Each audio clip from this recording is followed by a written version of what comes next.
Hello and welcome everyone. So this is the second game of the DFUC finals between Jay and Yves. So both playing time leap just like in game 1. So we saw in game 1, Jay took it quite decisively. It was quite a, he started being behind at the start of the game and then he managed to pull it all back at the end, but it was definitely a close game, I would say. Yeah, definitely. We saw the two players like really understanding both what their own deck did, which means that they know exactly what their opponent's deck does and playing around the various threats. Exactly, so just a little bit of background knowledge. Both Jay and Yves are Gear Chronicle mains. Yves started with Gear Chronicle and he's been playing it ever since then. He does have some other decks, but when you start with a clan, you tend to just stick with it until the end, even if it becomes, top meta best deck. But, that's just how it tends to go. And Jay is known for his Gear Chronicle. He tends to top a lot of regionals with it. He's been to Continentals. He's overall a very well-known European player. So, yeah, this is a really interesting matchup because it's two true Gear Chronicle mains just putting everything on the line, essentially.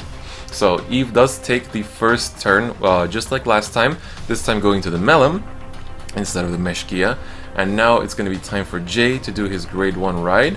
So he's just considering and looks like he will respond with the Melon as well. So far they've been mirroring plays, but let's see if he calls out anything else for further aggression. He does call out the Steam Breath and reveals the Jet G to search out for the Jet G. Yeah, so we see here again, he's taking the early aggressive line here because he knows, I think in this game that they were both had issues riding to grade 3. So what Jay wants to do here is he wants to take the early aggressive line play, force Yves to have low cards in hand, force him to play reactively, which then forces Yves to ride the grade 3 first, which gives Jay a bit of time to find his other pieces. Exactly, and now we can see two of Yves' grade 3s are already in the damage zone, so both the Fang G and the Jet G. So he goes into the 10k vanilla, grade 2, which is gonna help him, because if Jay doesn't ride the 10k vanilla in response, he's gonna have to call down the booster behind his Vanguard or gamble on a trigger.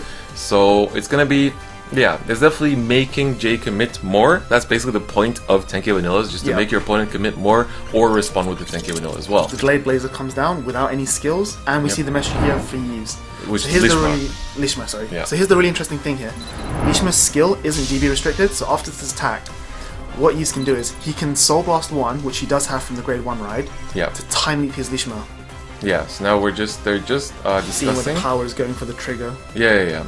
So the power did go to the Melon, and now he's gonna Soul Blast 1 to use the Lishma skill to time leap it, and he's gonna be able to get himself a grade 2, which will most likely, be the Caliboom. So now he has a fresh attack of 13k, which still does hit the Melon, so she is on 12 right now. And let's see if he goes for that or the rear guard. I think at this point it'd be clever to go for the Vanguard attack because he's already got 2 counter blasts. He's going to Sabreeze you if you play this grade 2 game.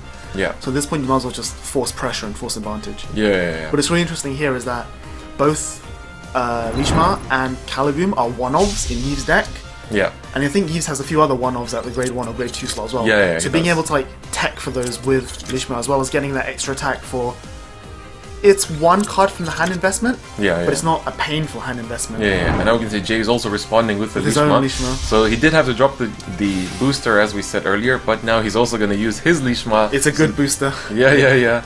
And he's Soul Blasting 1, he's going to discard 1, he's still considering what it's going to be. He drops the Tiger G, and he will most likely also get the Caliboom. So they both just mirrored each other's plays, and it's just like... First off, Jay's starter goes bye-bye, and now it's time for Yves' starter to also What a nice play. I think I'll copy it.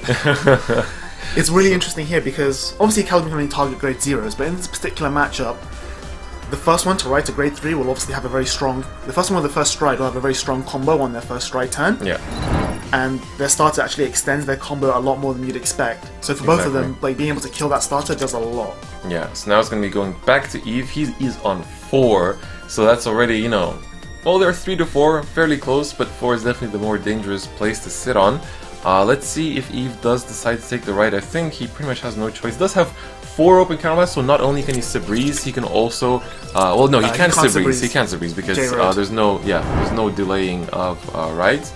But let's see if Jay takes this one. It's just a 9k, so he could potentially just drop. Vanilla goes. So he's gonna guard this one. That's gonna be an 18. and he no guards. There's one the crit, crit. so that's 2 damage, and there's a draw, And there's the game. Yep. So that was a quick 5-minute game, but it was definitely interesting to see that Lishma interaction between both players, just bouncing starters between each other. So overall, a very fun game, only 5 minutes, but that Lishma play was very interesting. Yeah, one interesting thing to note though is that because both players know what Gear Chronicle does, they're both aware that the modern Time Leap deck doesn't actually play heavy crits. I think they're both only playing 5 or 6 each, Yeah. which means that the no guard isn't actually that risky of a play, because obviously you're not playing the 12 crit meme anymore.